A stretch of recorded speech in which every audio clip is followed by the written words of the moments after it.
दोस्तों नमस्कार। संपूर्ण क्लासेस के यूट्यूब चैनल में आप सभी का बहुत बहुत स्वागत है। आज हम बात करेंगे उपराष्ट्रपति के बारे में।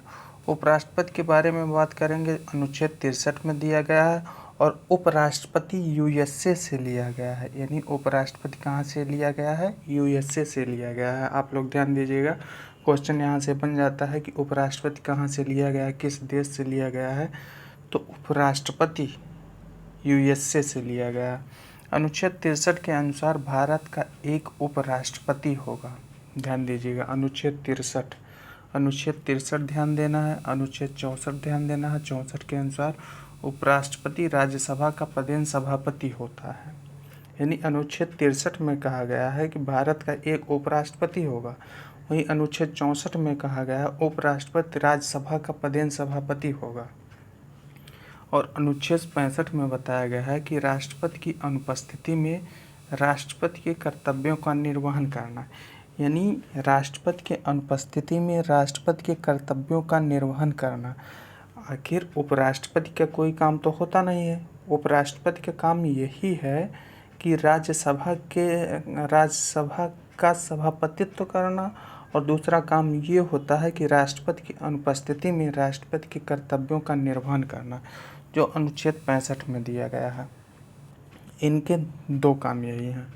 इनकी योग्यता की बारे में हम बात करेंगे तो योग्यता सेम वही है जो राष्ट्रपति की योग्यता है, लेकिन इसमें यही बताया गया है कि यह राज्यसभा का सदस्य बनने योग्य हो। यानी भारत का नागरिक हो, 35 वर्ष की आयु पूरी कर चुका हो और राज्यसभा का सदस्य बनने योग्य हो, लाभ के पद पर ना हो। वहीं राष्ट्रपति के चुनाव योग्यता के बारे में कहा गया था कि भारत का नागरिक हो, 35 वर्ष की आयु पूरी कर चुका हो और राज्यसभा का सदस्य नहीं, लोकसभा का सदस्य बनने योग्य हो, राष्ट्रपति के बारे में। वहीं उपराष्ट्रपति के योग्यता के बारे में कहा गया है कि राज्यसभा का सदस्य बनने के योग्य हो और लाभ के पद पर ना हो। निर्वाचन के बारे में बात करेंगे जो अनुच्छेद 66 में दिया गया है, लेकिन आप लोग अनुच्छेद ध्यान नहीं देंगे क्योंकि महत्वपूर्ण नहीं है। बस जितना अनुच्छेद बताया गया है इतना अनुच्छेद ध्यान दीजिए, इससे ज़्यादा अनुच्छेद नहीं दिया गया है। अनुच्छेद 66 में देख लीजिए, लेकिन याद करने की ज़रूरत नहीं है क्योंकि कभी यहाँ से प्रश्न नहीं बना है। संसद के दोनों सदनों के सभी सदस्यों द्वारा, यानी संसद के दोनों सदनों के लोकसभा और राज्यसभा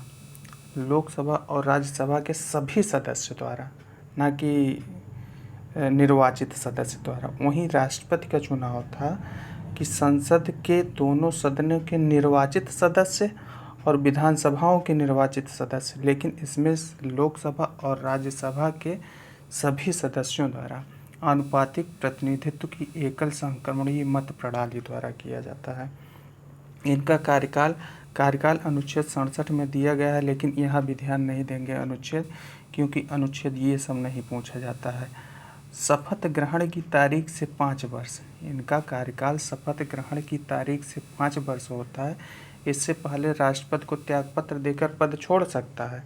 संसद साधारण बहुमत से पारित प्रस्ताव द्वारा उपराष्ट्रपति को पद से हटा सकती है, परंतु प्रस्ताव का प्रारंभ अनिवार्य रूप से राज्यसभा में।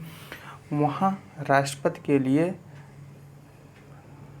महाभियोग की प्रक्रिया किसी भी, जैसे लोकसभा या राज्यसभा, कहीं से शुरू किया जा सकता था, लेकिन उपराष्ट्रपति के बारे में कहा गया है कि प्रस्ताव का प्रारंभ अनिवार्य रूप से राज्यसभा में होना चाहिए और 14 दिन पूर्व इनको सूचना देना पड़ेगा और प्रभावी बहुमत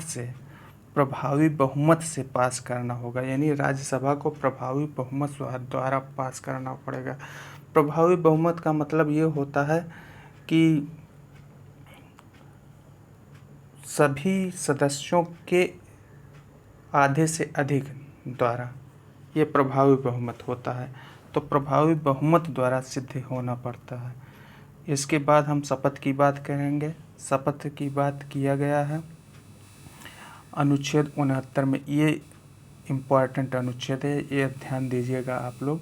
अनुच्छेद 69 में 69 में कहा गया है कि राष्ट्रपति का शपथ, यानी राष्ट्रपति के समक्ष यह शपथ लेगा उपराष्ट्रपति।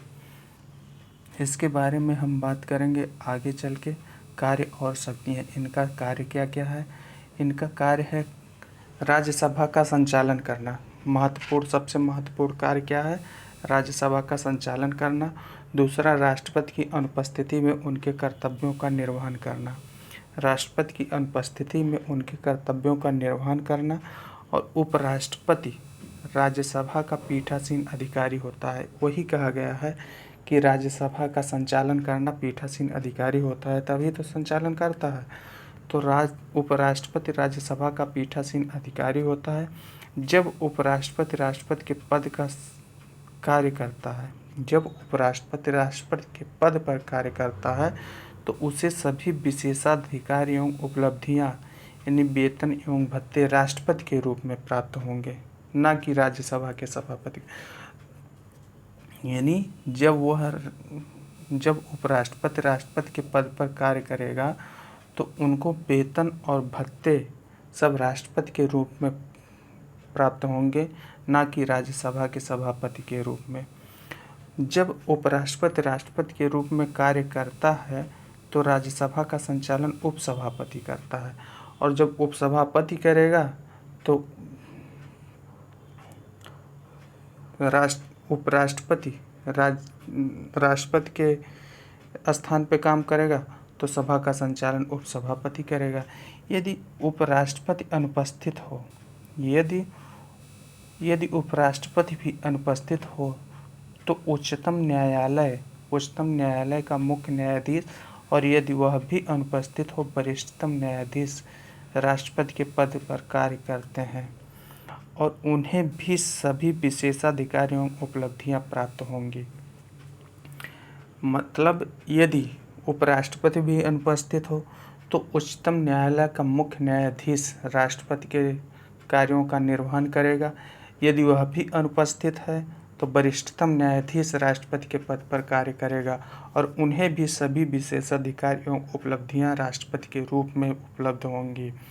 अभी तक एक बार ऐसा हुआ है कि जस्टिस मोहम्मद हिदायतुल्लाह, अभी तक सिर्फ जस्टिस मोहम्मद हिदायतुल्लाह उच्चतम न्यायालय के एकमात्र ऐसे मुख्य न्यायाधीश रहे हैं जो राष्ट्रपति और उपराष्ट्रपति की अनुपस्थिति में राष्ट्रपति के पद का निर्वहन किया है। वहीं राष्ट्रपति के वेतन की बात करेंगे तो 4 लाख उपराष्ट्रपति का वेतन 4 लाख होता है। उपराष्ट्रपति का वेतन 4 लाख होता है, वहीं राष्ट्रपति का वेतन 5 लाख होता है। Thank you. यदि आपको इसी प्रकार अच्छा कंटेंट चाहिए तो चैनल को सब्सक्राइब अवश्य करें, और वीडियो यदि अच्छी लगी हो तो वीडियो को लाइक अवश्य करें। धन्यवाद।